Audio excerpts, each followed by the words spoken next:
अस्सलाम वालेकुम गाइस। आज हमें ज्वाइन किया मिस्टर हाफिज मोहम्मद अहमद बुखारी ने और इन्होंने रिसेंटली जो अटेम्प्ट थी तो कैफ के 5 पेपर एक साथ दिए हैं फाइनल अटेम्प्ट में और पांचों पास भी किए हैं।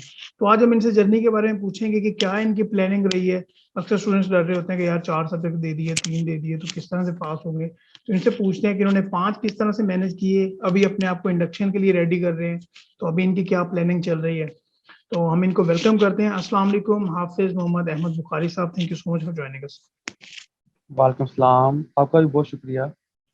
सबसे पहले तो मैं आपको मुबारकबाद देता हूँ कि आपकी ये बहुत अच्छी एफर्ट्स थी और आपके पेरेंट्स के लिए भी ये बहुत ही खुशी की बात है। तो एक्चुअली जरा मुझे ये बताइए कि आपकी सीए की जर्नी किस तरह से रही है, आपने ये कब स्टार्ट किया था और किस तरह और कितनी अटेम्प्ट्स में कोई फेलियर भी आया, ये जरा ब्रीफ सा जल्दी से हमें बता दें, फिर आपकी प्लानिंग की बात करते हैं। जी, मैंने सीए में मैंने जुलाई 2021 में मैंने इंटरमीडिएट के पेपर्स दिए थे। राइट। तो उसके जब रिज़ल्ट आया तो उसके बाद मैंने सीए में एंटर हुआ और फिर मैंने सितंबर 2021 में ज्वाइन किया था। और उसके बाद दिसंबर की पहली अटेम्प्ट बनती थी मेरी एएफसी की। तो ठीक है। मैंने दिसंबर 2020 में एएफसी के एग्जाम्स दिए और उसके बाद फिर फास्ट ट्रैक में इंट्रोडक्शन टू अकाउंटिंग और इकोनॉमिक्स उठाई मैंने मार्च 2021 के लिए। तो मार्च में मैंने इकोनॉमिक्स और इंट्रोडक्शन टू अकाउंटिंग पेपर दिए और अल्हम्दुलिल्लाह वो पास हुए। तो फिर सितंबर 2021 के लिए मैंने उठाए थे बीलो, बीएमबीएस, एफएआर 1 और टैक्स। 4 तो पेपर। इसमें से अनफॉर्चुनेटली, हाँ जी, 4 पेपर। तो अनफॉर्चुनेटली जो बी का लॉ का पेपर था वो ठीक मेरा है। वापस आ गया था। ऑलराइट। और बाकी साथ फिर में आप बाकी 3, हाँ जी, बाकी 3 पेपर रह बाकी गए 3 मैं आपके, कर रहा हूँ। ऑडिट, सी में, 2 लॉ के पेपर हो गए और एक आपका हाँ जी, सब्जेक्ट कौन सा रह गया बाकी। FAR 2, FAR। एफएआर 2 का। तो ये आपने पांचों हाँ के जी, पांचों आपने सितंबर में प्रिपरेशन की और आपने ये अपना मार्च में इजीली इसको कवर कर लिया। हाँ जी, ऐसे ही। ठीक है। तो एक्चुअली मैं आपसे ये जानना चाहूंगा, मुझे ये बताइएगा कि 5 सब्जेक्ट से आपकी प्रिपरेशन किस तरह से। एक्चुअली पहले तो मैं 2 महीने जो था वो 3 सब्जेक्ट मैं रेगुलर लेके चल रहा था, जो 3 बाकी मैं रेगुलर पढ़ रहा था। जब रिजल्ट आया था नवंबर में तो पता लगा था कि मेरा लो अनफॉर्चुनेटली रह गया। ठीक तो है। उसके बाद मैंने लो को दोबारा उठाया और मैंने कोई क्लासेस नहीं ली इसकी, क्योंकि मुझे पता था कि मेरा 40 में रहा था। तो ठीक है। कोई इतना मसला नहीं था, मेरा कोई प्रैक्टिस का मसला था बस, याद मुझे ऑलराइट। था। तो वो मैंने खुद ही सेल्फ स्टडी से किया, बी लो और सी लो। और हम्म। बाकी 3 क्लासेस रेगुलर लेता रहा हूँ और हम्म। साथ में मैंने ये 2 सेल्फ स्टडी पे किए हैं अच्छा, और साथ साथ पढ़ता रहा हूँ।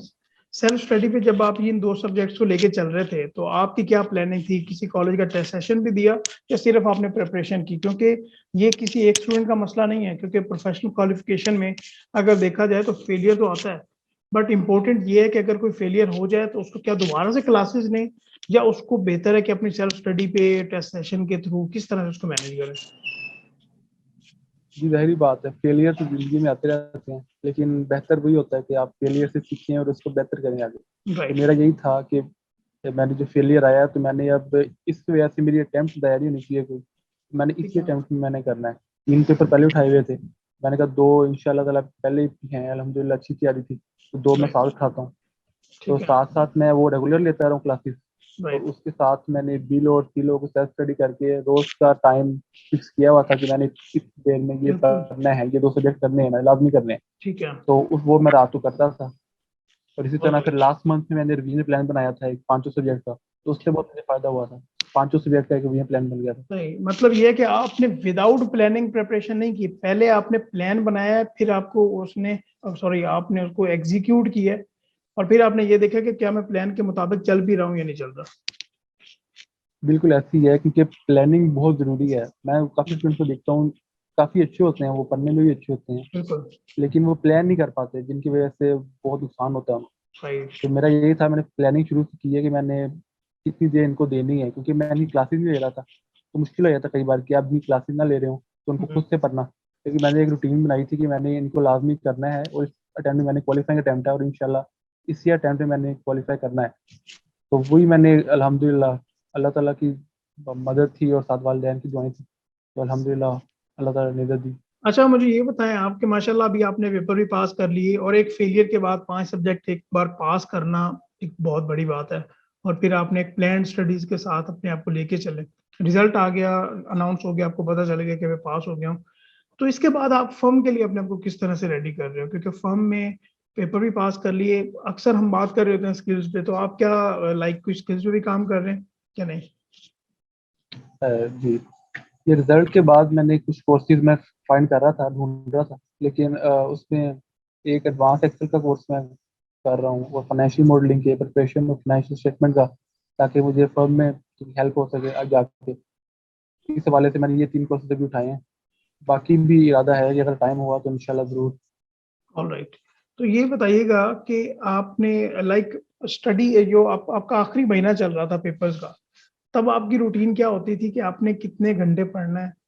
और उससे पहले लाइक 1 महीना नहीं रहता, अभी ज़्यादा टाइम रहता है, रेगुलर स्टडीज़ चल रही हैं। तो उससे पहले आप एवरेज कितने आवर्स पढ़ते थे डेली की अगर मैं बात करूँ? क्योंकि ये भी कैलकुलेशन इम्पोर्टेंट है, क्योंकि टाइम तो एक लिमिटेशन होती है ना हमारे पास। बिल्कुल सही कह रहे हैं, टाइम बहुत कम होता है।